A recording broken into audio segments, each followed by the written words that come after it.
Hello दोस्तों, नमस्कार। तो दोस्तों ये है हमारा टॉट लॉ ऑफ टॉट का सेकंड पार्ट ब्रह्मास्त्र वीडियो का, जो कि है जनवरी 2026 में। ठीक है, तो इसका हमने ऑलरेडी पार्ट 1 लॉन्च कर दिया है, जिसमें कि आपने देखे होंगे वेरी शॉर्ट आंसर्स और कुछ शॉर्ट आंसर्स।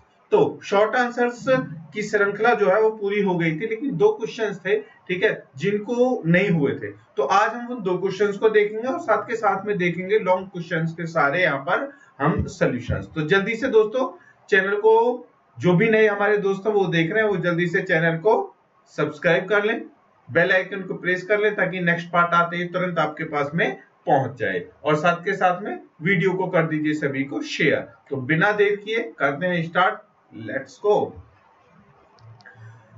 यहाँ पर शॉर्ट का जो क्वेश्चन है, यहाँ पर एक क्वेश्चन ये है कि उपेक्षा के सिद्धांत को दृष्टिगत रखते हुए मानसिक आघात जिसको बोलते हैं नर्वस शॉक की संकल्पना। तो अब हम उपेक्षा सिद्धांत और मानसिक आघात दोनों को देखेंगे, और जो उपेक्षा होती है वो अगर मानसिक शौक है किसी को, तो क्या उपेक्षा हो सकती है।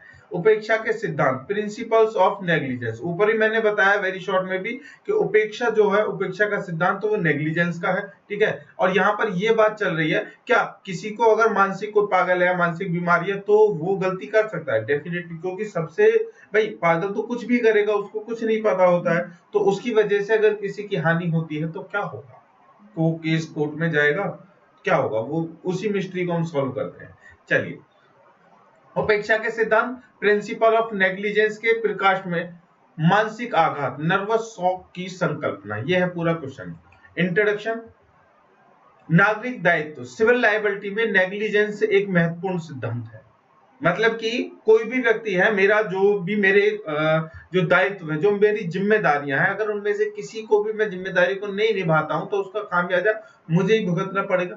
सामान्यता उपेक्षा का अर्थ है वह स्थिति जब कोई व्यक्ति उचित सावधानी, रीजनेबल केयर बरतने में असफल रहता है और इससे दूसरे व्यक्ति को हानि पहुंचती है। इस सिद्धांत के अंतर्गत केवल शारीरिक चोट, फिजिकल इंजरी ही नहीं, बल्कि मानसिक पीड़ा, नर्वस शॉक की भी क्षतिपूर्ति योग्य माना जाता है। एग्जाम्पल, बस इतना ही मैं समझा देता हूं। मान लीजिए तो दो दोस्तों, ठीक है, और 29 तारीख का टाइम आ जाता है, पेपर का टाइम, और तुम मुझसे बात करते हो, यार सुबह मतलब उसी रात को बात कर रहे हैं, यार सुबह पेपर देने चलना है, और अब सो जाते हैं, तुझे भी पेपर देने चलना, मुझे भी, अरे यार कर ले बात, मजा आ रहा है, क्या ही चल रहा है, पेपर तो दे ही देंगे, एमडी सर ने पढ़ा दिया है, पता है क्या आना है, आंसर ही पता है, टेंशन ना लो। चल ठीक है, तो बातें करते रहे, रात गुजर गई। अब सुबह तुम नहाए धोए और फिर भी तुम्हें नींद आ रही है, क्योंकि रात भर के जगे हुए हो।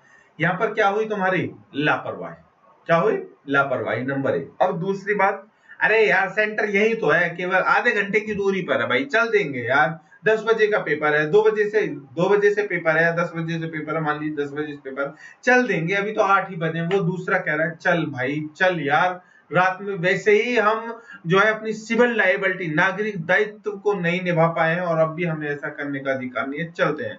ठीक है, तो तुम फिर करें, ठीक है, चलते देर हो गई, कभी पेन लेना भूल गए, कभी ये भूल, अरे यार वो ले लो। एग्जैक्टली क्या हुआ कि टाइम हो गया है 9:30, और तुम अपनी घर से ही निकले हो, और जैसे ही घर से आगे जाकर के देखते हो रोड पर जाम ही जाम। ओ माई गॉड। अब वो तुम्हारा दोस्त क्या कह रहा था ना मैं तुझसे मेरी बात मान ले भाई, जल्दी तैयार हो गए, चल दे, तूने नहीं माना, मैंने तुझे क्या बोला था, मैंने क्या समझा था, मेरा क्या हो गया, अब मैं पेपर कैसे दूंगा, मेरा पेपर छूट गया, ये यहाँ पर क्या हुआ, यहाँ पर नर्वस शॉक हुआ। ठीक है, अब कैसे ही करते करते, इतना करते करते भी तुम पहुंच गए, और वहां पर जाने के बाद में पता चला भाई तुमने क्या डेट शीट नहीं देखी थी, पेपर 10 बजे से था ही नहीं, पेपर तो 8 बजे से था। Oh my God. अब यहां पर एक और शॉक लगा। तो ये है नर्वस शॉक, किसके कारण से लगा, जो सिविल दायित्व थे वो नहीं निभाए। इसलिए भाई टाइम से पेपर देने जाओ, अच्छे से देख लो कि पेपर कब का है कब का नहीं है, ठीक है, नहीं तो नर्वस शॉक की परिभाषा तुम्हारे ऊपर अप्लाई हो जाएगी। नर्वस शॉक की परिभाषा, नर्वस शॉक का अर्थ है किसी व्यक्ति को दूसरे की उपेक्षा, नेग्लिजेंस के कारण गंभीर मानसिक आघात या भावनात्मक पीड़ा हो जाना। यह केवल साधारण दुख या शौक नहीं है, शोक, शोक का दुख, शोक होता है ना वो वाला शोक, बल्कि एक ऐसी मानसिक आघात है जो व्यक्ति के स्वास्थ्य पर गंभीर प्रभाव डालता है, जैसे मानसिक रोग, हृदयाघात, अवसाद। मान लीजिए दो दोस्त हैं, एक लड़की है एक लड़का है, दोनों एक दूसरे के प्यार में पागल हैं।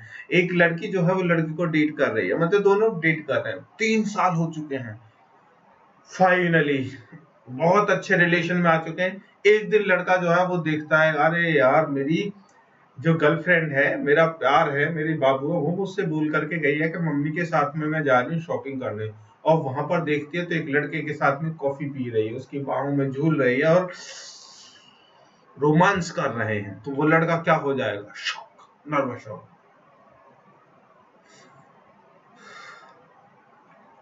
ये वाली कंडीशन हो जाएगी उस लड़की की, सोचने पर मजबूर हो जाए मैं क्या करूं, रोएगा, चीखेगा, ये करेगा, वो करेगा, पागल हो जाएगा, दिमाग काम नहीं करेगा, इसने मुझे धोखा कैसे दे सकती है, इसको तो मैंने अपने घर वालों से भी, सबसे दोस्तों से सबसे अलग माना था। इसी ये जो एब्जेक्टली पॉइंट है ना, उस कंडीशन को बोलते हैं हम भाई साहब शॉक। देखा किसी और के साथ में रोमांस चल रहा है, रंगे हाथों पकड़ लेते हो, तो वहां से तुम्हें नर्वस वो, ठीक है। सबसे पहले तो मानसिक रोग हो गया, यार मैं कैसे गलती कर सकता हूँ, मैंने इस लड़की को क्यों नहीं पहचाना, मैं तो इतना समझदार हूँ फिर भी मैं नहीं पहचान पाया। हृदयाघात, दिल को, मेरा दिल टूट गया, अब किसी से जुड़ेगा नहीं। और अवसाद, जो बीत गया सो, मतलब कि यार मैं एक्टिंग करके दिखा रहा हूँ, ये सारी कंडीशन जहां उस पर अप्लाई होंगी।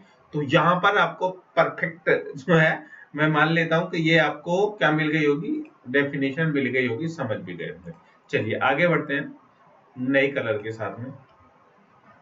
उपेक्षा और नर्वस शॉक का संबंध क्या है?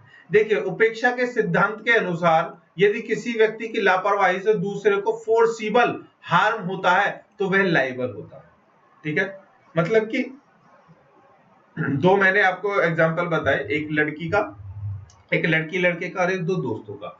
तो दोनों की जो सिविल जिम्मेदारियां थी, मतलब लड़की और जो लड़के दोनों जो प्रेम में थे, उनका दायित्व था एक दूसरे के साथ में चीट ना करें, और अगर वो कर भी रहे तो एक दूसरे को बता दे, देख भाई मैं तुम्हारे साथ में नहीं रहूंगा, या फिर मुझे तुमसे अच्छी अपॉर्चुनिटी मिल गई है, या फिर जो भी प्रॉब्लम है वो बता देंगे, तो नर्वस शॉक नहीं होगा, इतना बड़ा धोखा नहीं माना जाएगा उसको, तो नहीं होगा, लाइबल नहीं माने जाएंगे। लेकिन इसी में नर्वस शॉक भी शामिल है, बशर्ते कैसे, मानसिक आघात रीजनेबल फोर्सिबल हुआ हो, आघात का कारण प्रत्यक्ष घटना का उसके परिणाम हो, पीड़ित व्यक्ति का उस घटना से पर्याप्त निकट संबंध प्रोमिक्सिटी हो, प्रॉक्सिमिटी मतलब कि सीधा संबंध हो। तो दोनों जो मैंने तुम्हें एग्जांपल बताए हैं, दोनों में डायरेक्ट जो है आप समझ गए होंगे।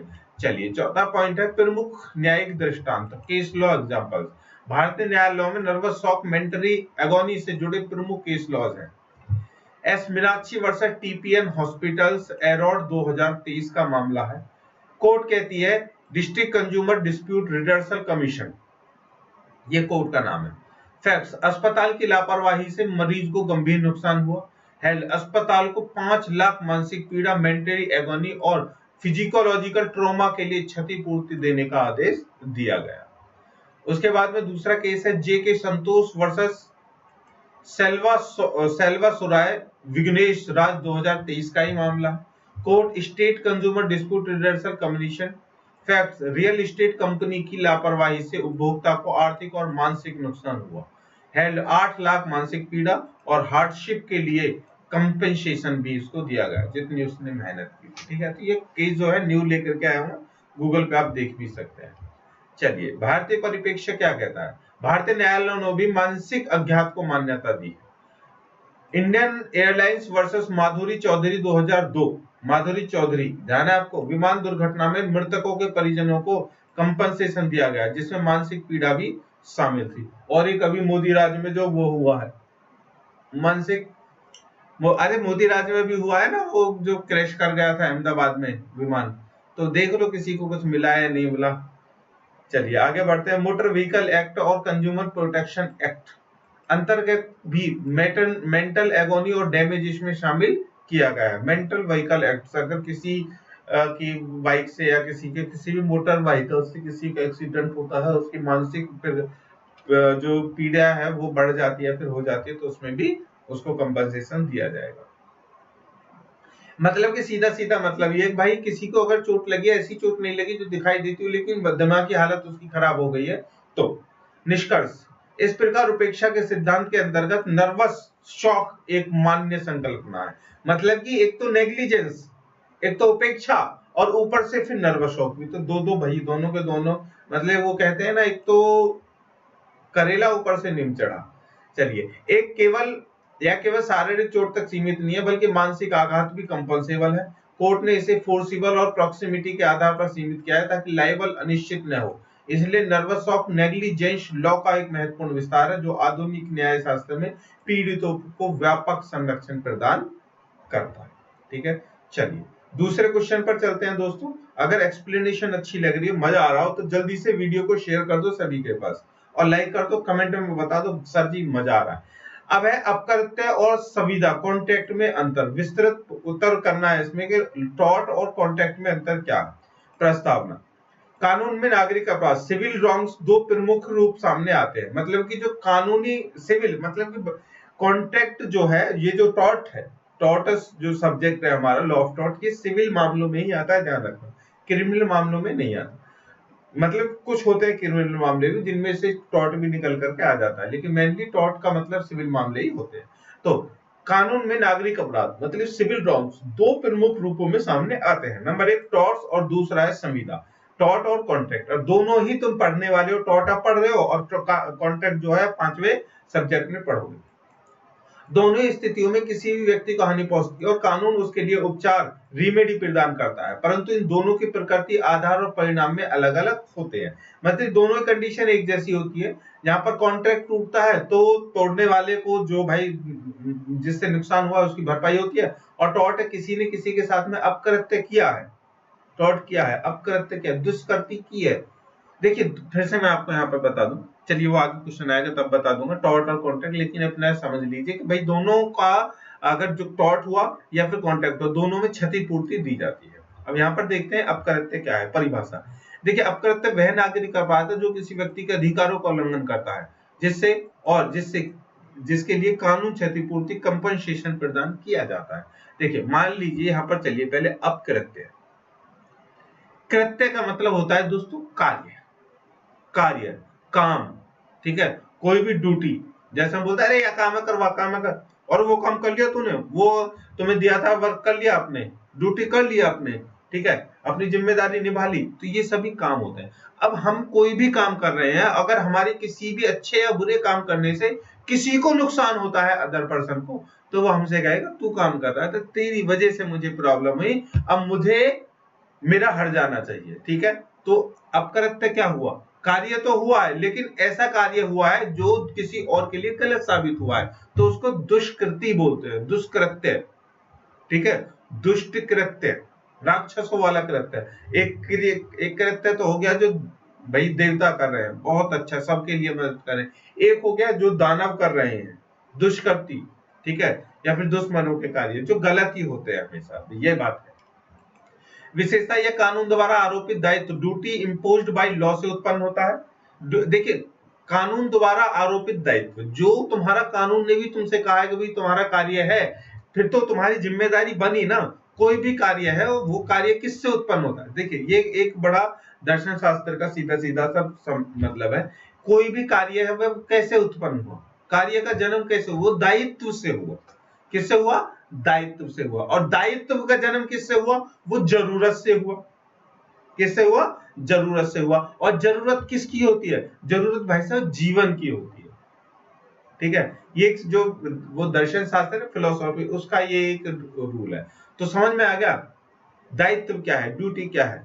तो ड्यूटी अगर हम सही करते हैं तो हमें क्या मिलेगा, फायदा मिलेगा, हमें पैसे मिलेंगे, जो भी कुछ भी सम्मान, कुछ भी हमें अच्छा मिलेगा अगर ड्यूटी हम अपनी पूरी अच्छी तरीके से निभाते हैं तो। लेकिन अगर अच्छे तरीके से नहीं निभा पाते हैं, कुछ गड़बड़ करते हैं, तो जैसे हमें अच्छा काम करने पर रिवॉर्ड मिल रहा था, तो बुरा काम करने पर भाई पनिश भी तो मिलेगी, सजा भी तो मिलेगी। बस वही है। इसमें सहमति, कंसेंट की आवश्यकता नहीं होती। यह सर्वजन के विरुद्ध अधिकार, राइट इन रेम, सर्वजन के विरुद्ध, अगर सभी लोगों के विरुद्ध कुछ भी ऐसा काम में किया जाता है उसको बोला जाता है राइट इन रेम। ठीक है, राइट इन रेम है, अर्थात यह अधिकार पूरे समाज के विरुद्ध लागू होता है। मतलब कि राइट इन रेम ये 4 नंबर में पूछ लिया जाता है। राइट इन रेम क्या है? सर्वजन के विरुद्ध अधिकार। राइट इन रेम मतलब कि सभी लोगों, कितने भी हैं, कुछ भी अगर तुम काम कर रहे हो तो उसका जो असर है वो सभी लोगों पर गलत पड़ता, तो यहां पर से जन्म हुआ, सभी के लिए तुम गलत कर रहे थे भाई, यह है राइट इन रेम। चलिए, इसका उपचार मुख्यतः क्षतिपूर्ति, प्रतिपूर्ति, डैमेजेस और कंपनसेशन से होता है।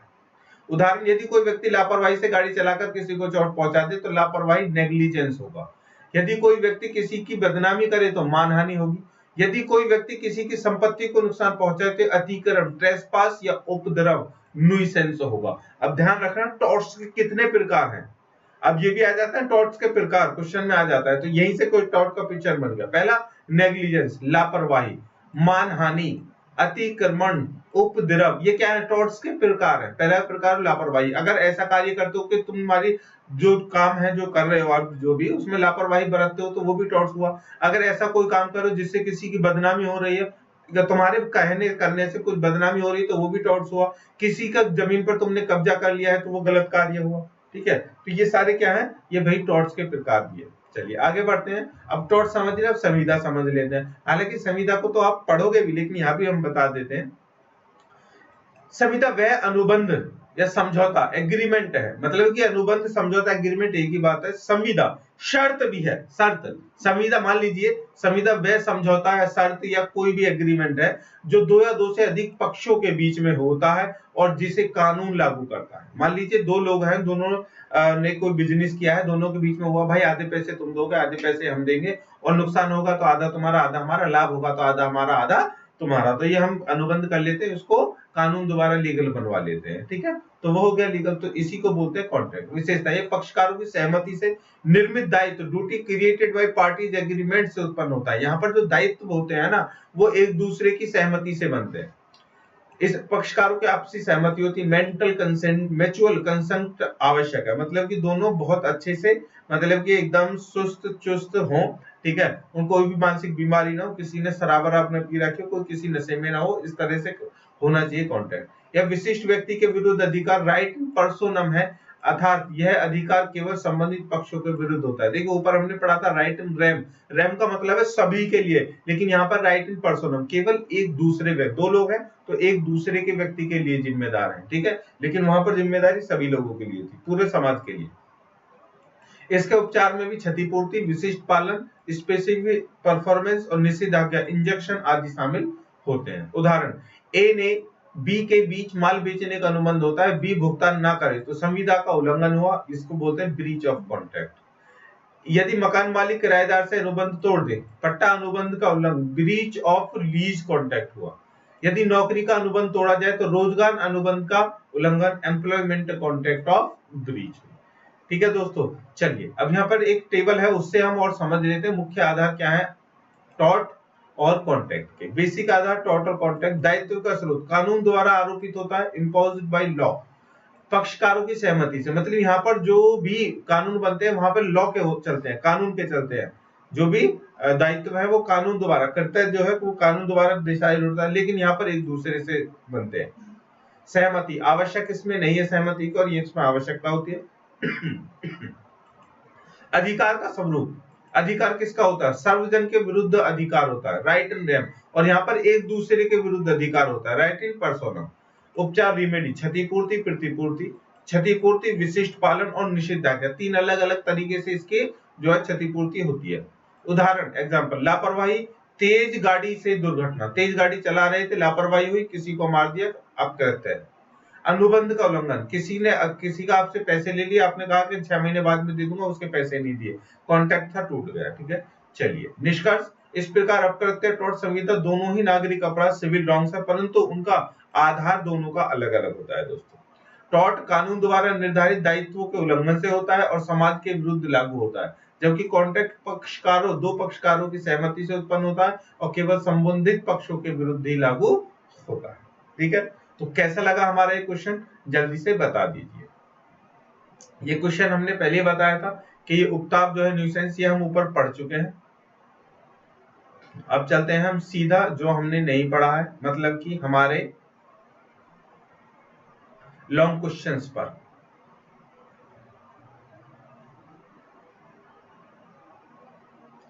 ये section C long answer questions विस्तृत उत्तरीय प्रश्न के आ गए हैं।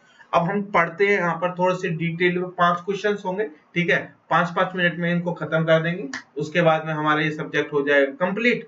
बल्ले बल्ले हो गई, बल्ले बल्ले हो गई। उसके बाद में दोस्तों आप पढ़ सकते हैं आराम से, इस वीडियो को देख करके इसका लाभ उठा सकते हैं। यू नो वेरी वेल कि हमारे जो एग्जाम्पल्स होते हैं वो खतरनाक होते हैं, हमारी अंडरस्टैंडिंग भी खतरनाक होती है। ये आपका ही कहना है, तो जल्दी से बता दीजिए क्या मैं गलत हूँ या सही हूँ, मतलब कि बता दीजिए, कमेंट कर दीजिए, ठीक है। और स्पेशल एक बात और बता दोस्तों, अगर आपको चाहिए हमारे इन वीडियो के और इसका पूरा सिलेबस सब्जेक्ट का, उसके नोट्स जो मैंने क्रिएट किए हैं, ठीक है, और दोनों लैंग्वेजेस में, दोनों के लिए, हिंदी और इंग्लिश मीडियम के लिए मिल जाएंगे, तो वो हमसे नोट्स ले सकते हैं। उसके लिए आपको हमसे कांटेक्ट करना होगा 8218006323 पर। ये व्हाट्सएप नंबर है मेरा, इस पर आप मैसेज कर दीजिए, नोट्स आपको प्रोवाइड करवा दिए जाएंगे। लेकिन वेट थोड़ी सी मेहनत लगती है, तो भाई थोड़ी सी उसको आपको क्या करनी पड़ेगी, कीमत भी चुकानी पड़ेगी। चलिए बढ़ते हैं अब हमारे अगले क्वेश्चन की तरफ। अब करते हैं टॉट की परिभाषा एवं आवश्यक तत्व बताइए। देखिए परिभाषा, अब टॉट एक निजी सिविल, गलत रॉन्ग है, ध्यान रखिए, बस इतना सा समझ लिए। अब करते तो मैंने समझा दिया। अब करते मतलब गलत कार्य, निजी सिविल गलत कार्य है जो तुमने खुद से निजी अपने आप से किया है, जिसमें किसी व्यक्ति के विधिक अधिकार लीगल राइट्स का उल्लंघन होता है और उसके लिए क्षतिपूर्ति कंपनसेशन का दावा किया जा सकता है। बस यही टॉट है, यही तो है। अब करते मतलब कि तुम कुछ गलत करते हो तो भाई उसका हर्जाना भी तो तुमको ही भरना पड़ेगा, बस यही है, इतना ही तुम्हारे। अब यहाँ पर ध्यान रखना, तुम जानबूझ करके गलत कर रहे हो या फिर अनजाने में गलत कर रहे हो, तो भी जो भी तुम्हारा गलत हो रहा है उससे किसी का नुकसान होता है, तो वही अपकृत्य है। आवश्यक तत्व, विधिक अधिकार का उल्लंघन, वॉल्यूशन ऑफ लीगल राइट्स। अगर तुम्हारा अपकृत्य तभी माना जाएगा जब किसी व्यक्ति के कानूनी अधिकार का हनन हुआ है। कानूनी अधिकार अगर किसी के तुमने हनन किए हैं तभी ये अपकृत्य माना जाएगा, बाकी नहीं माना जाएगा।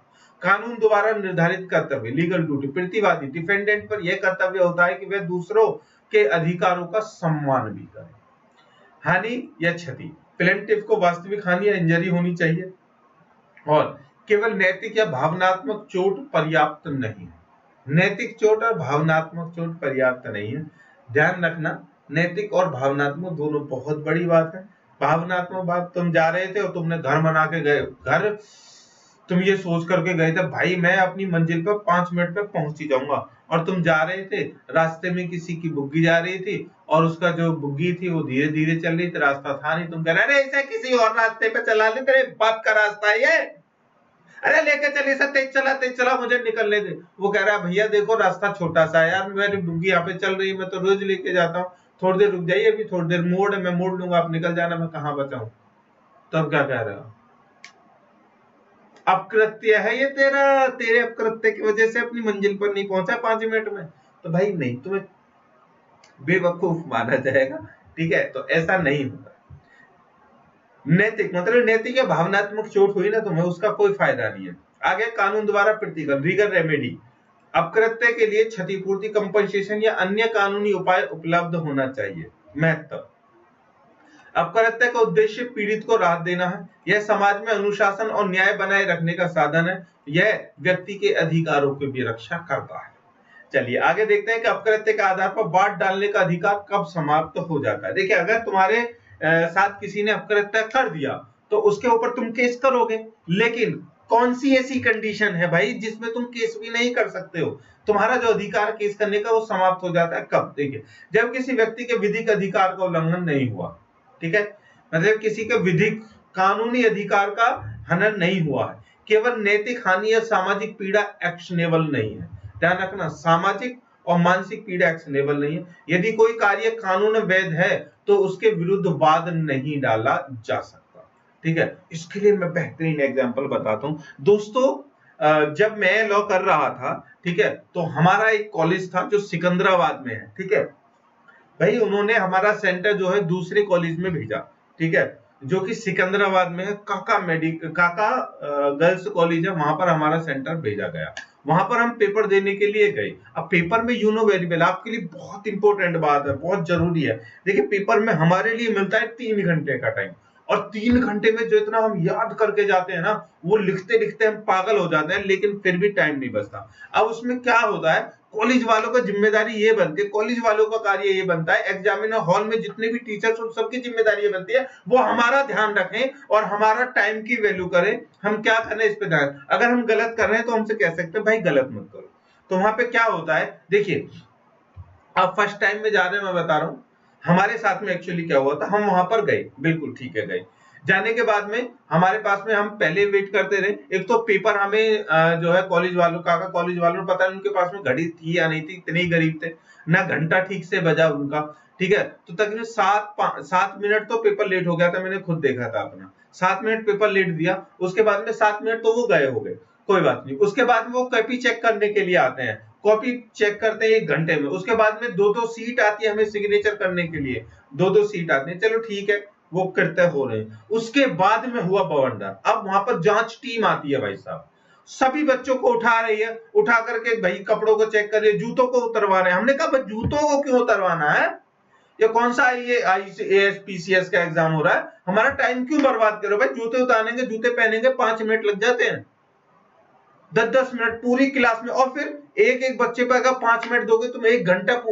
मतलब कि अगर 60-70 बच्चे हुए तो भाई तुम पूरे टाइम इसमें लगा दोगे, और हमारा ध्यान तो भटकेगा ही ना।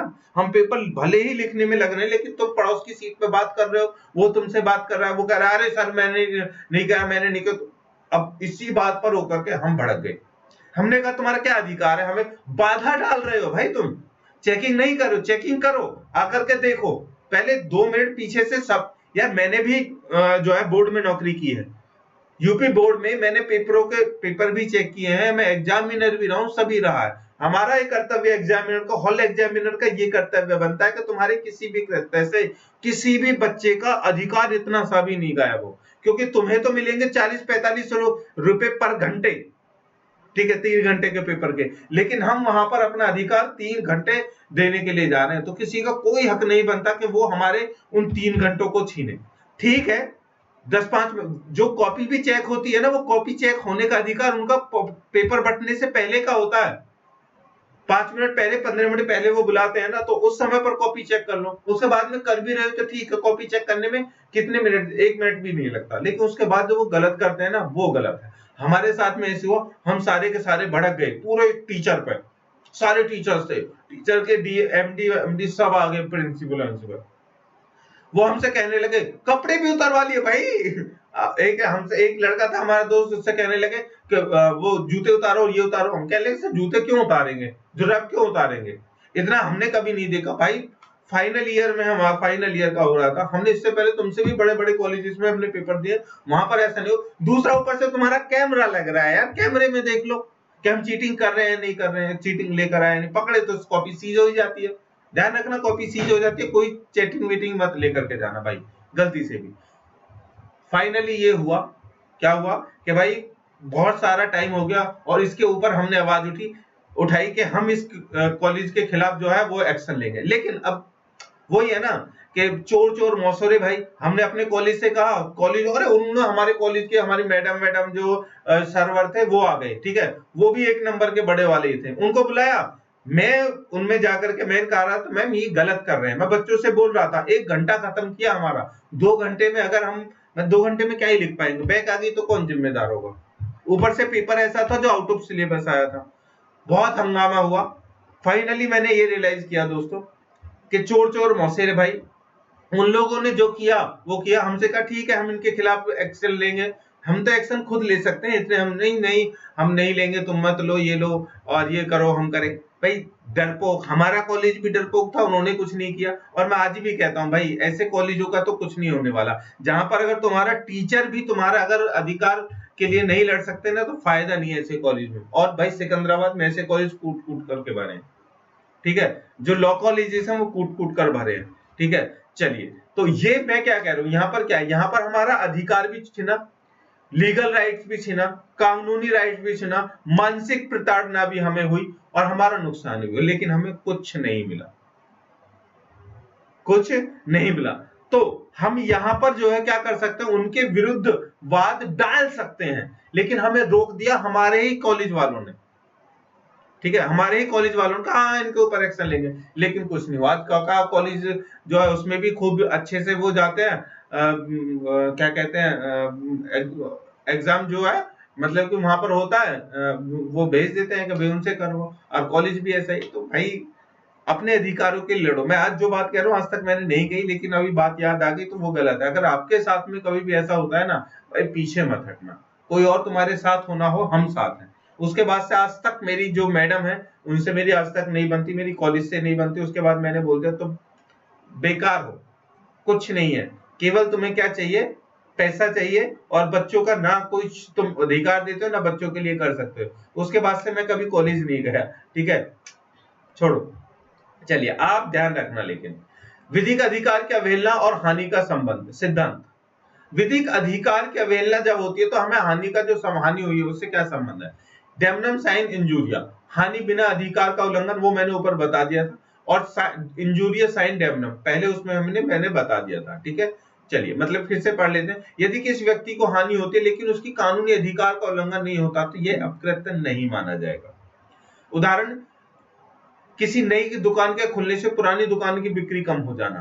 Case, cluster grammar school case 1410, नए स्कूल के खुलने से पुराने स्कूल की आय कम हुई पर कोई कानूनी अधिकार का उल्लंघन नहीं हुआ। ठीक है। चलिए आगे, इंजूरियस एंड डैमनम, अधिकार का उल्लंघन बिना हानि। यदि किसी व्यक्ति का कानूनी अधिकार उल्लंघित होता है, भले उसे वास्तविक हानि हुई हो या नहीं, तो यह अपकृत्य है। जैसे मैंने अभी बताया, भाई हम उस कॉलेज में पेपर दे रहे थे, हमारा भले ही हम पास हो गए, ठीक है, लेकिन हमारा जो कानूनी अधिकार है, हमें डिस्टरबेंस तो हुआ, वो भी उस समय पर जहां पर हमें कॉन्सेंट्रेट की आवश्यकता होती है। उदाहरण, किसी व्यक्ति को वोट डालने से रोकना, भले ही चुनाव का परिणाम पर असर न हो, लेकिन भाई तुम्हारा कानूनी अधिकार छिना है, तो उस पर तुम नहीं कह सकते।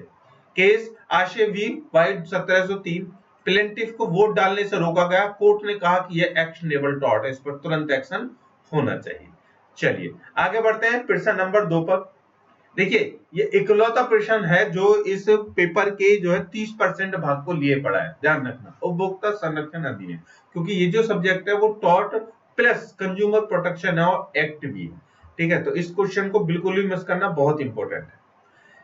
परिभाषा, उपभोक्ता संरक्षण अधिनियम 1986 भारत सरकार द्वारा बनाया गया एक महत्वपूर्ण कानून है जिसका उद्देश्य उपभोक्ताओं के हितों की रक्षा करना है। अब उपभोक्ता किसे कहते हैं भाई, उपभोक्ता किसे कहते हैं, उपभोक्ता कहते हैं कस्टमर को। मान लीजिए मैंने कोई दुकान खोल करके बैठा हूं और तुम ग्राहक के रूप में कुछ खरीदने के लिए आते हो तो तुम उपभोक्ता हो। मैं कहीं से भी कोई भी, मान लीजिए पेन खरीद करके लेके आता हूं तो मैं उपभोक्ता बन गया। ये जो पेन का मालिक है जिससे मैंने खरीदा है वो उनका मैं उपभोक्ता बन गया, ठीक है। तो उपभोक्ता मैं हूं, हमेशा खरीदारी उपभोक्ता होता है। यह अधिनियम उपभोक्ताओं को सस्ता, त्वरित और सरल न्याय दिलाने के लिए विशेष न्यायिक मंच कंज्यूमर फॉर्म्स की स्थापना करता है।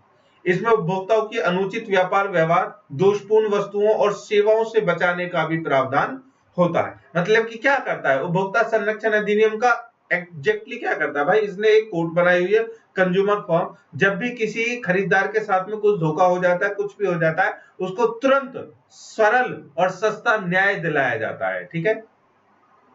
उपभोक्ता अधिनियम के तहत गठित मंच क्या क्या है। सबसे पहला है जिला उपभोक्ता विवाद निवारण मंच, डिस्ट्रिक्ट फॉर्म। प्रत्येक जिले में एक डिस्ट्रिक्ट फॉर्म होता है, ये जिसको बोलते हैं जिला उपभोक्ता वाद निवारण मंच।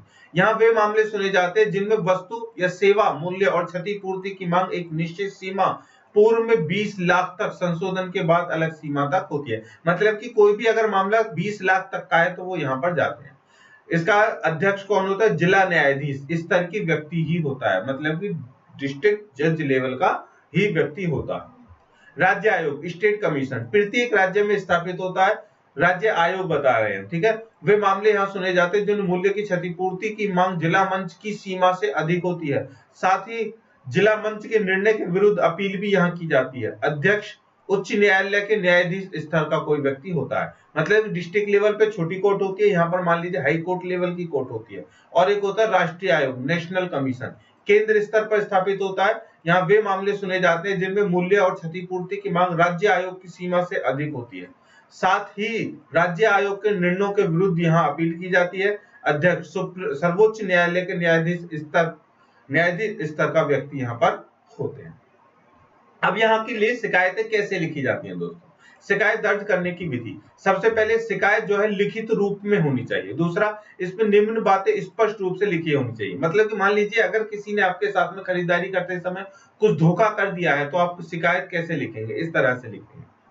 पहला, शिकायतकर्ता का नाम पता, मतलब अपना नाम पता लिखेंगे। उसके बाद प्रतिवादी, विक्रेता, सेवा प्रदाता का नाम, जिससे भी तुमने सामान खरीदा है उसका नाम। उसके बाद वस्तु या सेवा का विवरण, जो चीज आपने खरीदी है। दोष या कमी का विवरण, जो भी उसमें कमी या खरीद में जो भी है पाई गई है। कब और कहां वस्तु खरीदी गई और या सेवा ली गई। किस प्रकार की हानि या नुकसान हुआ। मान लीजिए आपने किसी से एक बिस्किट का पैकेट खरीदा और आपको उसे खाने के बाद में डिहाइड्रेशन हो गया, फिर उल्टी हो गई। अभी ये तो मामला चला था ना यूपी में भाई, उसका वो खांसी वाली जो दवा थी कफ सिरप, जिससे बहुत लोग मर गए हैं। ठीक है, सरकार भी कुछ नहीं करती। सरकार तो यार इनको, ये जो दवाई मैं आपको बता दूं, जितनी भी दवाई होती है जब इनको पेटेंट कराया जाता है, इनको बेचने के लिए मार्केट में उतारा जाता है, उससे पहले इसमें सरकार की परमिशन ली जाती है और सरकार इनसे भर के पैसे लेती है। ठीक है, हम परमिशन दे देंगे, तो परमिशन ले ली गई। अब क्या हुआ, वो बच्चे उसे पिए और बच्चों की, बहुत सारे बच्चों की दुखद मृत्यु हो गई। तो अब सरकार क्या करे, सरकार को तो पता था, ठीक है, जहां पर 100 रुपए लिए होंगे वहां पर 1 लाख रुपए लिए होंगे सरकार ने दवाई के लिए, मारे गए। अब कोई सरकार उसके ऊपर एक्शन नहीं ले रही। तो मांगी गई राहत, जायज से क्षतिपूर्ति, वस्तु बदलना, सेवा सुधारना आदि। अब जो बच्चे मर गए उनका भाई कैसे ही क्या होगा, कैसे क्षतिपूर्ति होगी। आगे पॉइंट, शिकायत के साथ आवश्यक दस्तावेज संलग्न करने चाहिए। क्या? बिल, रशीद, गारंटी कार्ड, अनुबंध आदि। इसलिए कहता हूं कोई भी छोटी से छोटी चीज खरीद रहे हो ना, उसका बिल ले लीजिए भाई। शिकायत पर शिकायतकर्ता के हस्ताक्षर भी होने चाहिए, मतलब कि उस पर नीचे लिखे हस्ताक्षर होने चाहिए। तो इस तरह से तुम्हारा पूरा एप्लीकेशन बन जाता है। जिला उपभोक्ता विवाद निवारण मंच के समक्ष शिकायत तैयार करने की विधि। देखिए, शिकायत पत्र को मंच के अध्यक्ष को संबोधित किया जाता है। इसमें वादी और प्रतिवादी का पूरा विवरण दिया जाता है। शिकायत के तथ्य क्रमवार लिखे जाते हैं। मांगी गई राहत स्पष्ट रूप से लिखी जाती है। आवश्यक दस्तावेज संलग्न किए जाते हैं। शिकायत पत्र पर हस्ताक्षर और दिनांक अंकित किया जाता है और पहुंच जाओ फॉरम में, कंज्यूमर फॉरम में, देखो सर ये है मेरा एप्लीकेशन पत्र। निष्कर्ष, उपभोक्ता संरक्षण अधिनियम 1986 उपभोक्ताओं को त्वरित और सस्ता न्याय दिलाने के लिए बनाया गया है। इसके तहत जिला मंच, राज्य आयोग, राष्ट्रीय आयोग गठित किए गए हैं। शिकायत लिखित रूप में आवश्यक विवरण और दस्तावेजों के साथ प्रस्तुत की जाती है। इस अधिनियम ने उपभोक्ताओं को सशक्त बनाया और उनके अधिकारों की रक्षा भी सुनिश्चित की है। तो ये हो गया प्रश्न नंबर 2। अब चलते प्रश्न नंबर 3 की तरफ। लापरवाही, नेग्लिजेंस क्या होती है और डिटेल में हम समझ लेते हैं। परिभाषा, लापरवाही का अर्थ है वह स्थिति जब कोई व्यक्ति वह सावधानी नहीं बरतता जो सामान्य बुद्धिमान व्यक्ति समान परिस्थितियों में बरतता है। मतलब कि तुम कोई भी वर्क कर रहे हो, तुमने सावधानी नहीं बदली, सावधानी नहीं बरती, तो क्या होगा, नुकसान ही होगा। यह एक अपकृत्य टॉर्ट है जिसमें किसी व्यक्ति की असावधानी से दूसरे को हानि पहुंचती है। ड्यूटी ऑफ केयर ये उल्लंघन माना जाता है। मतलब कि तुमने, लापरवाही किसको बोलते हैं, ड्यूटी ऑफ केयर। तुमने ड्यूटी ऑफ केयर का उल्लंघन किया है भाई। तुम्हें कोई भी काम कर रहे हो उसमें सावधानी बरतनी चाहिए, नहीं बरती तो भुगतो। सरल शब्दों में लापरवाही वह स्थिति जब कोई व्यक्ति उचित सावधानी बरतने में असफल रहता है और उसके कारण दूसरे को क्या हो जाता है, नुकसान। सबसे पहले लापरवाही की प्रकृति, नेचर ऑफ नेग्लिजेंस। कर्तव्य मतलब ड्यूटी ऑफ केयर, प्रतिवादी डिफेंडेंट पर वादी प्लेंटिफ के प्रति सावधानी बरतने का कर्तव्य होना चाहिए। मतलब जो शिकायत कर रहा है उसे जो भी व्यक्ति जिसने उसके साथ में गलत किया है तो उसका जिम्मेदारी होनी चाहिए। हाँ भाई, उसको लापरवाही बरतनी थी, नहीं बरतने से ही प्लेंटिफ का जो है क्या हुआ है, नुकसान हुआ। ये प्लेंटिफ को वो ये जो शिकायत दे रहा है।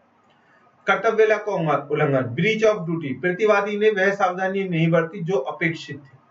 हानि, डैमेजेस, वादी को वास्तविक चोट या नुकसान होना चाहिए। ठीक है, ये तीनों प्रकृति है। दो विरोधाभासी सिद्धांत, two rival theories of negligence. Negligence की थ्योरी जो है वो दो भागों में बांट दी गई है। क्या? सबसे पहले सब्जेक्टिव थ्योरी, मतलब व्यक्तिपरक सिद्धांत। इस सिद्धांत के अनुसार नेग्लिजेंस तभी होगा जब प्रतिवादी ने वास्तव में सावधानी बरतने का प्रयास भी नहीं किया। यह प्रतिवादी की मानसिक स्थिति, मेंटल स्टेट पर आधारित होती है।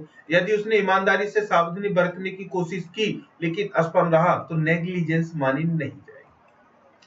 आलोचना, यह सिद्धांत ने वादी को न्याय नहीं दिला पाता क्योंकि प्रतिवादी की मानसिक स्थिति को साबित करना कठिन हो जाता है। वही ऊपर वाला पॉइंट समझ लीजिए, शौक वाला उदाहरण, यदि चालक ने पूरी कोशिश की ब्रेक लगाने की लेकिन फेल हो गया तो यह नेग्लिजेंस नहीं मानी जाएगी, क्योंकि अगर उसने ब्रेक लगाने की कोशिश की लेकिन नहीं लगा तो उसमें उसकी गलती नहीं मानी जाएगी। अब भाई जिसमें ब्रेक नहीं लगा गाड़ी, अब गाड़ी तो भाई क्या है, गाड़ी तो वो ह्यूमन बीइंग तो है नहीं, तो क्या करेंगे, आदमी तो बच गया। अब जिसमें ठुकनी थी वो ठुक गया, तो ये कंडीशन जो है बहुत पैनी हो जाती है। आगे वस्तुपरक सिद्धांत, ऑब्जेक्टिव थ्योरी, यहां पर क्या होता है, इस सिद्धांत के अनुसार नेग्लिजेंस का निर्धारण रीजनेबल मैन टेस्ट से लिया जाता है। मान लीजिए प्रश्न यह होता है कि क्या एक सामान्य बुद्धिमान व्यक्ति समान परिस्थितियों में वही सावधानी बरतता, यदि उत्तर नहीं तो नेग्लिजेंस मानी जाएगी। यदि प्रतिवादी की मानसिक स्थिति पर नहीं बल्कि उसके व्यवहार कंडक्ट पर आधारित होता है। निर्णीतवाद, उदाहरण, यदि निर्णीतवाद है ये डोंगी वर्सेस स्टीवनसन 1932, नाइबर्स प्रिंसिपल दिया गया, निर्माता पर उपभोक्ता के प्रति ड्यूटी ऑफ केयर है। उदाहरण, यदि चालक ने ट्रैफिक रूल्स का पालन नहीं किया गया और एक्सीडेंट हुआ तो ये नेग्लिजेंस है, क्योंकि एक सामान्य चालक ऐसा नहीं करता। मतलब कि सामने जो है वो ट्रैफिक, मान लीजिए एक लाल बत्ती लगी हुई है और बत्ती लगी हुई है ट्रैफिक लाइट, और वहां पर लाल है, फिर भी तुम लेकर के जा रहे हो और जाते ही तुम एक्सीडेंट हो गया, तो उसमें तुम्हारी गलती मानी जाएगी भाई। तो नेग्लिजेंस तुम्हारी लापरवाही, क्योंकि एक अच्छी सामान्य बुद्धि वाला तो हमेशा वहां पर रुक करके चलता। निष्कर्ष, नेग्लिजेंस एक ऐसा अपकृत्य है जिसमें ड्यूटी ऑफ केयर का उल्लंघन होता है और वादी को हानि पहुंचती है। सब्जेक्टिव थ्योरी प्रतिवादी की मानसिक स्थिति पर आधारित है। Objective theory reasonable man test पर आधारित है। आधुनिक न्याय शास्त्र ने ऑब्जेक्टिव थ्योरी को स्वीकार किया क्योंकि यह वादी को न्याय दिलाने में अधिक प्रभावी है। आप भी बता दीजिए कौन सी इसमें से सबसे बढ़िया है। ये तो मुझे भी नहीं लग रही, मतलब कोई भी कह दो हाँ भाई मैंने तो बता रहा प्रयास किया लेकिन मैं नहीं कर पाया, मुझे माफ कर दो, ऐसा नहीं है। यहाँ पर ये मेन चीज देखी जाती है। ठीक है, चलिए अब चलते हैं क्वेश्चन नंबर 4, मानहानि। भाई बड़ा खतरनाक क्वेश्चन है ये, मानहानि। आज जितने भी बच्चे इस क्वेश्चन को देख रहे हैं ना, सबको आज अपनी जो मान सम्मान है ना वो प्यारा लगने लगेगा। कैसे, देखिए, सबसे पहले डिफॉर्मेशन, मानहानि कहते हैं डिफॉर्मेशन को, इसको समझते हैं अर्थ। मानहानि का अर्थ है किसी व्यक्ति के बारे में झूठा और अपमानजनक कथन करना जिससे उसकी प्रतिष्ठा समाज में गिरती है। यह एक अपकृत्य टॉर्ट है जिसका उद्देश्य व्यक्ति की प्रतिष्ठा, रेपुटेशन की रक्षा करना है। मतलब कि एक ऐसा टॉर्ट है जिसके खिलाफ तुम चुगली कर, अरे यार एमडी सर तो मेरे पास आए थे, क्या कहते हैं वो ईमानदार, एक नंबर के बेईमान है भाई। मेरे पास आए, कहने लगे भाई यार 100 रुपए दे दे, मैंने दे दिए 100 रुपए, 100 रुपए लेकर चले गए। उसके बाद में अगले दिन मैं कह रहा हूँ सर कल 100 रुपए लेकर आए थे, 100 रुपए दे दो, तो ये कह रहे मुझसे 50 दिए थे भाई तूने, अपने 50 ले ले। यार बता कितना झूठा इंसान है। अब जिसने उससे कहा था वो मेरे पास, अरे यार एमडी सर तुमने वो 100 रुपए लेकर या 50 रुपए वापस करना, किसके किसके भाई, क्या उसको, अच्छा ला बुला, आया बुलाकर, हाँ भाई तेरे कौन से 100 रुपए, नहीं सर मैंने तो कोई बात नहीं की इससे। अब हो गया ना झूठा मैं, तो अब सामने मुकर गया। तो अब हर कोई जो आपके पास आपके लिए किसी से, तुम्हारे अड़ोसी पड़ोसी किसी से यार रिश्तेदार में गलत बोले तो सभी का तो तुम सामना नहीं करवा पाते। इससे तुम्हारे क्या होते हैं, वो लड़का मेरे पास में नहीं आता, मान लीजिए वो मेरा दोस्त था मेरे पास आ गया, मेरे दुश्मनों में होता तो वो क्या कहता, मेरी सब में कहता अरे झूठा नंबर है, एक नंबर का झूठा व्यक्ति है एमडी, एमडी सर एक नंबर के झूठे, 100 रुपए लेकर के 50 रुपए वापस करते, कहते इतने देते तूने भाई, उनसे कोई भी व्यवसाय मत रखना, लेन देन मत रखना, ये मत रखना। तो वहां पर क्या हुआ, मैं जो भी अपना वर्क, मेरी प्रतिष्ठा तो गिर रही है ना, तो यही है डिफॉर्मेशन, मानहानि। अब मानहानि के आवश्यक तत्व, अपमानजनक कथन, कथन ऐसा होना चाहिए जिससे व्यक्ति की प्रतिष्ठा समाज में घटे। केवल गाली गलौज एक्शनेबल नहीं है, परंतु ऐसा कथन जो व्यक्ति के चरित्र को नुकसान पहुंचाए एक्शनेबल है।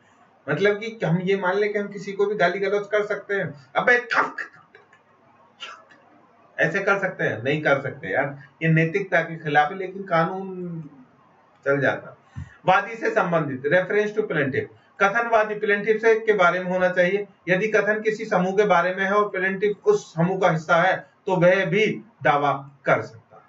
देखिए, जैसे कि वादी से संबंधित है, क्या नाम है, हाँ, अभी बिहार में केस हुआ था जिसने मोदी जी की माँ के लिए कुछ कह दिया था, तो मोदी जी चिढ़ गए। मोदी जी नहीं चिढ़ गए, अंधभक्त चिढ़ गए।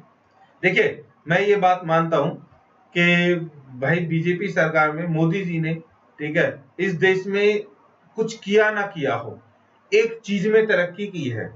एक चीज उन्होंने ऐसी बनाई है, एक चीज ऐसी बनाई है जो पूरे भाई दुनिया में कभी थी ही नहीं, इतनी अच्छी बनाई है। और वो, मैं ये कह रहा हूं कि भाई वो एक्सपायर होने में बहुत समय लगा देगी, ठीक है, बिल्कुल पक्का बनाया है। भले रोड, नाले, गड्ढे, प्रोजेक्ट जितने भी वो पक्के बनाए ना बनाए, वो चीज पक्की बनी।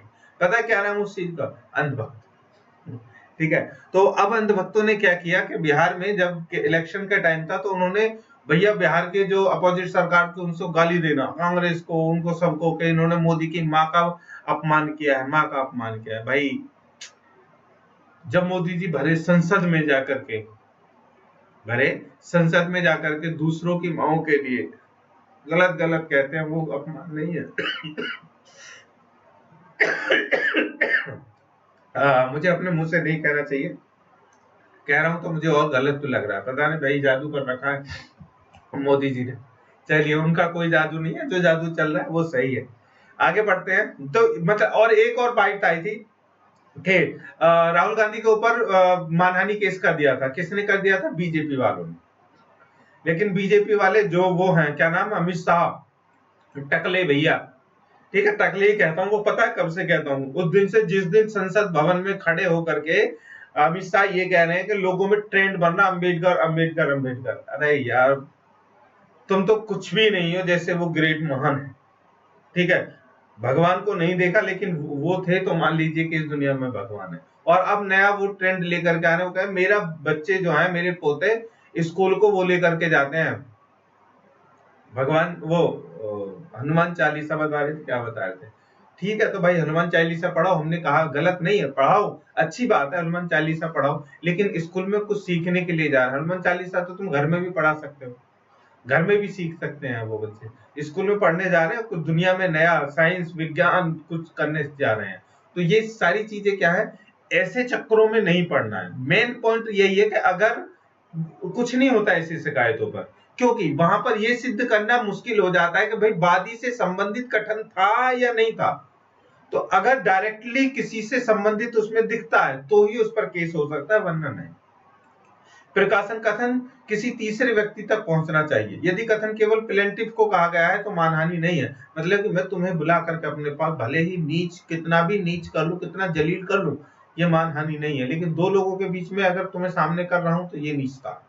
आगे झूठापन, फाल्सिटी, कथन असत्य होना चाहिए। यदि कथन सत्य है तो मानहानि नहीं होगी। अब मैं कहता हूं मोदी जी अनपढ़ है।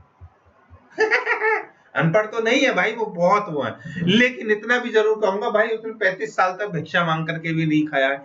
एक नंबर का झूठा आदमी है, एक नंबर का झूठा, और वो है। और अगर कोई इस बात को सत्य कर दे तो मेरे ऊपर मानहानि केस कर दो, मैं 1000 चीजें बता दूंगा, साबित कर दूंगा कोर्ट में खड़ा होकर के मोदी जी ने क्या झूठ बोला है, ठीक है। आज तक मोदी जी की डिग्री नहीं पता है किसी को। अब वो कहते हैं, कभी वो कहते हैं कि भाई मैंने 40 साल तक भिक्षा मांग के कमाया खाया है, कभी 35 साल, कभी कहते हैं मैंने 15 साल तक जो है वो क्या क्या रेल में चाय बेची है। और उनका असलियत जानो भाई साहब, बहुत ही अच्छी डिसेंट फैमिली से थे। डिसेंट का मतलब पढ़े लिखे एकदम, और ठीक ठाक अमीर व्यक्ति, जो बचपन में विदेश घूमते थे, तो वो गरीब थे। और सबसे झूठी बात भाई, वो एक डायलॉग होता है ना कि मोदी जी जिस भी जगह पहुंच जाते हैं ना, किसी भी उसमें, किसी भी मंच पर कहीं भी पहुंच जाए, वहां पर अपना हर जगह अपना बाप बना लेते हैं एक नया। यही उनकी थ्योरी है, ये सत्य है। मैं जो बात, अब भाई अंधभक्तों को तो बहुत बुरा लग रहा होगा कि हमारे पापा को गलत बोल रहे हैं, मोदी जी को गलत बोल रहे हैं, लेकिन सच्चाई यही है भाई। अब तुम मुझ पर केस नहीं कर सकते क्योंकि ये कानून भी है। चलिए, फेल्सिटी नहीं है, ये सच है। प्रतिष्ठा को हानि, कथन से प्लेंटिफ की सामाजिक स्थिति प्रभावित होनी चाहिए, रेपुटेशन का नुकसान ही नहीं, नुकसान ही एक्शनेबल है। अब मैं सबसे बोलता हूं भाई, मोदी जी को वोट मत देना, मत देना। लोगों ने अब ये कह दिया मोदी जी जो है वो वोट लोगों ने नहीं दी, लेकिन मोदी जी फिर भी जीत जाते हैं। भाई वोट कोई देता नहीं, फिर भी मोदी जी जीत जाते हैं। तो ये तो धांधलेबाजी समझ में आती है, लेकिन इसके ऊपर भी कोई एक्शन नहीं हो सकता। क्यों? क्योंकि ये जो मानहानि है ना वो प्रूफ ही नहीं होगी। आगे मानहानि के प्रकार। मानहानि दो प्रकार की होते हैं, लिखित और मौखिक। लिखित मानहानि लाइबल, लिखित मुद्रित या स्थायी रूप से डिफामेटरी स्टेटमेंट देना, या क्रिमिनल और सिविल दोनों लाइबिलिटी उत्पन्न कर सकता है। मौखिक मानहानि, मौखिक या अस्थायी रूप से डिफामेटरी स्टेटमेंट या केवल सिविल लाइबिलिटी उत्पन्न करता है। ठीक है, और वैसे मेरे ऊपर अगर केस होगा तो ये सिविल में आएगी। जैसे मैं बोल ही तो रहा हूँ, लिख थोड़ी ना रहा हूँ, लिखूंगा तो क्रिमिनल उसमें भी आ सकती है, और ये कोई सबूत साबित भी नहीं कर पाएगा। जो बोला है मैं सच ही बोलता हूँ भाई। आ गया मानहानि से बचाव, डिफेंस इन डिफॉर्मेशन। सत्य, यदि कथन सत्य है तो मानहानि नहीं है। ट्रुथ एक एब्सोल्यूट डिफेंस है। जो मैंने सत्य कहा है, सत्य कहा है। ठीक है भाई, मोदी सरकार गलत है तो गलत है। मोदी सरकार ने देश के लिए कुछ नहीं किया है, कुछ किया है तो केवल वो अपने मतलब के लिए कहा है, ये सत्य है। न्याय संगत टिप्पणी, फेयर कमेंट, पब्लिक इंटरेस्ट के मामलों पर ईमानदार राय देना मानहानि नहीं है। ध्यान रखना, पब्लिक इंटरेस्ट, जहां पर मैं कह रहा हूं पब्लिक के लिए, देखो देश में पढ़ाई के लिए कुछ नहीं किया सरकार ने। इतना बजट लेकर के आता हूं, बजट पता नहीं यार कहां चला जाता है। यूपी में इतने सारे स्कूल सब बंद हो गए हैं। पहले तो यूपी में टीचर्स उनको भर्ती नहीं की। कब से भर्ती नहीं है टीचर्स की यूपी में, मुझे बता दीजिए। नहीं हुई है। ठीक है, 8-10 साल से यूपी में टीचर्स की भर्ती नहीं हुई है, और फिर उसके बाद में जो स्कूल है वो बंद कर दिए। क्यों? क्योंकि बच्चे नहीं है। ये क्या कर, अरे टीचर होंगे तो बच्चे होंगे ना भाई। पहले बच्चे वहां पर खसीज करके वो ढोर डांगर है कि बच्चों को लाकर के स्कूल में बंद करो फिर टीचर भेजो। पहले टीचर भेजो, उन्हें देख करके बच्चे आएंगे। तो इन्होंने उल्टा किया, फिर स्कूल भी बंद करवा दिए। ठीक है, तो ये क्या है? ये न्याय संगत टिप्पणी है। पब्लिक के इंटरेस्ट के मामलों पर ईमानदार राय देना मानहानि नहीं होती। अब टिप्पणी न्याय संगत और बोनाफाइड होना चाहिए, बोनाफाइड होना चाहिए। चलिए, विशेषाधिकार, प्रिविलेजेस, एब्सोल्यूट प्रिविलेजेस, संसद या न्यायालय में दिए गए कथन एक्शनेबल नहीं। क्वालिफाइड प्रिविलेजेस, यदि कथन ड्यूटी या इंटरेस्ट के तहत दिया गया है और मेलफाइड मतलब मेलाफाइड नहीं है तो। अब ध्यान रखिए दोनों चीजें। देखिए सरकार एक दूसरे के लिए कितना गंदा गंदा अच्छा अच्छा सब कुछ कहती है। कहां? संसद में। तो संसद या न्यायालय, कोर्ट और संसद में कोई भी ऐसा कमेंट दिया जाता है तो उसके खिलाफ मानहानि नहीं हो सकती। देखा, ये नेता जो है वो सबको तुम्हें चुतिया बनाते हैं भाई। अब ये जो बातें हुई, ठीक है, जितनी भी कि राहुल गांधी के ऊपर मानहानि का केस हुआ, और फिर उसके बाद भाई ये चीजें जो है उनके लिए नहीं बनी है। ये तो बस तुम्हें पागल बनाने के लिए, घुमाने के लिए तुम्हारा जुमले हैं ये, कि तुम एक नेता को पसंद करो तो देखो भी उसकी बदनामी हो रही है फिर भी वो कर रहा है। और ये सभी करते हैं, किसी एक पर्टिकुलर के लिए नहीं कह सकते। आगे सहमति, कंसेंट, यदि प्लेंटिफ ने स्वयं कंसेंट दिया है तो मानहानि नहीं। निर्दोष प्रसार, इनोसेंट डिसेमिनेशन, यदि कोई व्यक्ति बिना नॉलेज के डिफामेटरी मटेरियल पब्लिश करता है जैसे बुक सेलर तो वह लायबल नहीं होगा। ठीक है, चलिए आगे, मतलब कोई भी ऐसी किताब कोई वो और वो जाने अनजाने में पब्लिश कर देता है तो वो लायबल नहीं होगा। आगे निर्णीतवाद, सुब्रमण्य स्वामी वर्सेस यूनियन ऑफ इंडिया 2016, सर्वोच्च न्यायालय ने कहा कि रेपुटेशन अनुच्छेद 21 के तहत मौलिक अधिकार है, इसको कोई भी नहीं छीन सकता। उसके बाद राम जेठमलानी वर्सेस सुब्रमण्यम स्वामी 2006, डिफामेटरी स्टेटमेंट एक्शनेबल है यदि वह व्यक्ति की प्रतिष्ठा को नुकसान पहुंचाता है। राम जेठमलानी बहुत बड़े वकील थे भाई। उनके खिलाफ अगर किसी ने थोड़ा सा कुछ कहा तो रेपुटेशन तो गिरनी है, तो भाई वो तो करेंगे। T V Ramasubba Iyer versus M Mohideen 1972, मानहानि में पब्लिकेशन भी आवश्यक है समाज में। ठीक है, चलिए निष्कर्ष, कंक्लूजन। मानहानि एक ऐसा अपकृत्य है जिसका उद्देश्य व्यक्ति की प्रतिष्ठा की रक्षा करना है। मानहानि एक ऐसा अपकृत्य है जिसका उद्देश्य व्यक्ति की प्रतिष्ठा की रक्षा करना है। मतलब कि मानहानि होने पर, ठीक है, मानहानि से जो कृत्य हुआ है, अपकृत्य हुआ है, उसको रोकने का उद्देश्य है। आगे है, इसके लिए आवश्यक है defamatory statement, reference to plaintiff publication, fallacy and damages of reputation. बचाव उपलब्ध है जैसे truth, fair comment, privileges, consent, innocent dissemination. भारतीय न्यायालय ने इसे आर्टिकल 21 के तहत राइट टू रेपुटेशन से जोड़ा। ठीक है, चलिए आगे बढ़ते हैं। इस वीडियो का लास्ट और अंतिम क्वेश्चन, बस 5 मिनट और हम हो जाएंगे, तुम हो जाएंगे फ्री, मैं हो जाऊंगा फ्री, तुम तो भी पढ़ना है, तुम्हें पेपर है बहुत जल्दी। संप्रभु और गैर संप्रभु कार्यों का प्राचीन विभेद क्या है? संप्रभु और गैर संप्रभु कार्यों का प्राचीन विभेद क्या है? अगर इस क्वेश्चन का, इस आंसर का क्वेश्चन भी देखना चाहते हैं तो दोस्तों अभी जो है स्क्रीन पर हमारा जो पेपर है वो दिखाई देगा, उसको आप क्या कर सकते हैं, देख सकते हैं, या फिर नीचे प्लेलिस्ट में चले जाइए, वहां पर इसका हमारा जो पेपर है अभी गेसिंग पेपर 2026 का वो अवेलेबल है। चलिए, प्राचीन काल में यह माना जाता था कि राज्य गवर्नमेंट दो प्रकार के कार्य करती है, एक होती है संप्रभु, एक होता है गैर संप्रभु कार्य। असंप्रभु कार्य को बोला जाता है सोवरेन फंक्शंस। संप्रभु कार्य वे कार्य जो राज्य की संप्रभुता और शासन व्यवस्था से जुड़े होते हैं, जैसे रक्षा, पुलिस, न्यायिक कार्य, विदेश नीति आदि। इन कार्यों के लिए राज्य को उत्तरदायी नहीं माना जाता, क्योंकि यह माना जाता है कि राज्य इन कार्यों को सार्वजनिक हित में करता है और इन पर कोई निजी दावा नहीं कर सकता। देखिए, सरकार जब काम करती है रक्षा का, पुलिस के लिए, न्यायिक कार्य, न्यायिक विदेशी, सारी नीति जो है वो लोगों के हित के लिए की जाती है, इसलिए उन पर कोई सवाल जवाब नहीं किया। लेकिन क्या ये सही है? ऐसा होता है? नहीं, बिल्कुल नहीं होता, और अब तो बिल्कुल नहीं हो रहा है भाई साहब। अब से जो सरकारें चल रही है ये तो बिल्कुल नहीं कर रही, इन्होंने तो बिल्कुल तबाही मचा रखी। तो ये तो हो गए संप्रभु कार्य। अब होते हैं गैर संप्रभु कार्य, नॉन सॉवरेन फंक्शन। वे कार्य जो राज्य समान नागरिक या निजी संस्थाओं की तरह करता है, जैसे व्यापार, उद्योग, परिवहन, सेवाएं या शिक्षा आदि। मतलब ये वो सेवाएं हैं जो नॉन सोवरेन फंक्शंस मानी जाती है। ठीक है, व्यापार करना, परिवहन की सेवा, स्वास्थ्य, अस्पताल, जितने शिक्षा, एजुकेशन, ये सब इन कार्यों के राज्य को उत्तरदायी माना जाता है, क्योंकि यह कार्य राज्य की संप्रभुता से नहीं बल्कि प्रशासनिक और व्यावसायिक गतिविधियों से जुड़े होते हैं। तो भाई शिक्षा के ऊपर बात होगी तो मैं सबसे पहले बोलूंगा, सेवाओं के ऊपर, स्वास्थ्य सेवाओं के ऊपर होगी सबसे पहले, परिवहन, उद्योग, व्यापार, इनके ऊपर जब भी बात होगी और जब भी सरकार इसमें अपनी जो है वीक होगी तो भाई आवाज हम उठाएंगे। चलिए आगे बढ़ते हैं। समस्या, आज के समय में राज्य के कार्य बहुत व्यापक हो गए हैं। राज्य केवल रक्षा और न्याय तक सीमित नहीं है, बल्कि शिक्षा, स्वास्थ्य, उद्योग, पर्यावरण, परिवहन आदि सभी क्षेत्रों में सक्रिय है। ऐसे में संप्रभु और गैर संप्रभु कार्यों का विभेद अब व्यवहारिक नहीं रहा। ठीक है, चलिए दूसरा है कि न्यायालयों का इसमें क्या दृष्टिकोण होता है। State of Rajasthan versus Vidyawati 1962। एक सरकारी कर्मचारी ने लापरवाही से गाड़ी चला करके दुर्घटना की। सर्वोच्च न्यायालय ने कहा कि राज्य अपने कर्मचारियों के कार्यों के लिए उत्तरदायी है।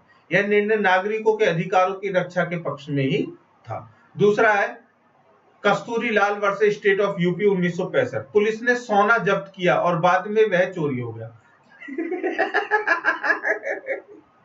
ये तो भाई अभी होता है। न्यायालय ने कहा यह सॉवरेन फंक्शन है, इसलिए राज्य उत्तरदायी नहीं होगा। इस निर्णय की आलोचना हुई क्योंकि इसे नागरिकों को न्याय नहीं मिला। भाई मान लीजिए तुम्हारा चोरी हुआ है सोना और पुलिस को तुमने रिपोर्ट करी, पुलिस ने चोरों को पकड़ लिया, उनसे सोना ले लिया, अपने पुलिस थाने में रख लिया, और अगले दिन जब तुम सोना लेने के लिए गए पुलिस कह रही है सोना तो चोरी हो गया, भाई हमसे भी चोरी हो गया, तो क्या होगा? पर समझ लीजिए, सबको पता है 99% केस में यही होता है, पुलिस ने खुद ही सोना जब्त गबन कर लिया। चलिए, MC Mehta versus union of India oleum gas leak 1986। Delhi में ओलियम गैस रिसाव हुआ जिससे कई लोग प्रभावित हुए। सर्वोच्च न्यायालय ने एब्सोल्यूट लायबिलिटी का सिद्धांत दिया। न्यायालय ने कहा कि यदि कोई उद्योग खतरनाक पदार्थ का उपयोग करता है और उससे नुकसान होता है तो बिना किसी बचाव, डिफेंस के उत्तरदायी होगा। इस निर्णय ने नागरिकों को अधिकारों को सर्वोपरि माना और राज्य में निजी दोनों को कठोर उत्तरदायित्व के दायरे में ला करके रख दिया। कठोर दायित्व का सिद्धांत, ये हम पहले ही पढ़ चुके हैं, फिर से देख लेते हैं एक बार। कठोर दायित्व का सिद्धांत मतलब strict absolute liability. Strict liability, Ryland, मतलब कि इस क्वेश्चन को आपको पढ़ना है ना, तो ये वाला जो केस है ना, रायलैंड वर्सेस फ्लेचर 1868, ये पढ़ लेना, ये लैंडमार्क जजमेंट है। यदि कोई व्यक्ति अपनी भूमि पर खतरनाक वस्तु रखता है और वह बाहर जाकर दूसरों को नुकसान पहुंचाती है तो वह ही उत्तरदायी होगा। इसमें कुछ बचाव, डिफेंसेस स्वीकार किए जाते हैं, जैसे एक्ट ऑफ गॉड, प्लेंटिफ की गलती या फिर कंसेंट आदि। अब है एब्सोल्यूट लायबिलिटी, मतलब कि एमसी मेहता केस 1986। ये जो दिल्ली में गैस रिसाव हुआ था 1986 में, क्या है, भारत में सर्वोच्च न्यायालय ने कहा कि खतरनाक उद्योगों के लिए कोई बचाव स्वीकार नहीं होगा। यदि नुकसान हुआ है तो उद्योग या संस्था पूर्ण रूप से उत्तरदायी होगी। यह सिद्धांत भारतीय परिस्थितियों में अधिक उपयुक्त है क्योंकि यहाँ जनसंख्या घनी है और जोखिम भी इसका अधिक है। आगे है, नौकरी के दौरान नौकर द्वारा किए गए गलत कार्यों के लिए मालिक की उत्तरदायित्व, इसको बोलते हैं विक्टोरियस लायबिलिटी। ध्यान रखना, एक एक लायबिलिटी इंपॉर्टेंट। मुख्य आधार मास्टर सर्वेंट रिलेशनशिप, मालिक और नौकर के बीच संबंध होना चाहिए। कोर्स ऑफ एम्प्लॉयमेंट, नौकर के कार्य अपने रोजगार के दौरान किया गया हो। रॉन्गफुल एक्ट, नौकर का कार्य गलत और उससे हानि हुई हो। लायबिलिटी ऑफ मास्टर, मालिक अपने नौकर के कार्यों के लिए उत्तरदायी होगा क्योंकि नौकर मालिक के निर्देशों के तहत कार्य करता है। उदाहरण, यदि बस चालक लापरवाही से बस चलाता है और दुर्घटना होती है तो बस मालिक उत्तरदायी होगा। इसलिए मैं सबसे बोलता हूं दोस्तों, कोई भी अगर तुमसे मांगने के लिए आता है तुम्हारी बाइक कार, तो उससे बोलो भाई अगर कुछ भी होता है तो उसका जिम्मेदार तू होगा, मैं नहीं होऊंगा। लेकिन अगर ऐसा होता है कुछ भी, उससे दुर्घटना हो जाती है तो एक्शन तुम पर लिया जाएगा। निष्कर्ष, आधुनिक न्याय शास्त्र में संप्रभु और गैर संप्रभु कार्यों का विभेद अप्रासंगिक हो गया। मतलब कि गैर संप्रभु और गैर संप्रभु कुछ नहीं रहा है, सब मिल गए। नागरिकों के अधिकारों की रक्षा के लिए राज्य को उत्तरदायी ठहराया जाएगा और ये हमारा अधिकार है कि हमें अच्छी शिक्षा मिले और तुम सबको मिले। स्ट्रिक्ट लायबिलिटी और एब्सोल्यूट लायबिलिटी के सिद्धांत ने इस विचार को और मजबूत कर दिया है। साथ ही विकारियस लायबिलिटी के अधिकार पर मालिक अपने नौकर के कार्यों को उत्तरदायी होगा। इस प्रकार आज के समय में राज्य की उत्तरदायित्व नागरिकों की सुरक्षा न्याय सुनिश्चित करने के लिए व्यापक रूप से स्वीकार की जाती है। तो दोस्तों ये था हमारा ब्रह्मास्त्र वीडियो लॉ ऑफ टॉर्ट्स का अमेजिंग, बेहतरीन, खतरनाक जुल्म। ठीक है, तो चलिए वीडियो को कर दीजिए लाइक शेयर। मिलते हैं अगले वीडियो के साथ बहुत जल्द। तब तक के लिए बाय बाय, टाटा, जय हिंद, सब खैर। पढ़ते रहिए, मजे से पेपर की तैयारी करते रहिए।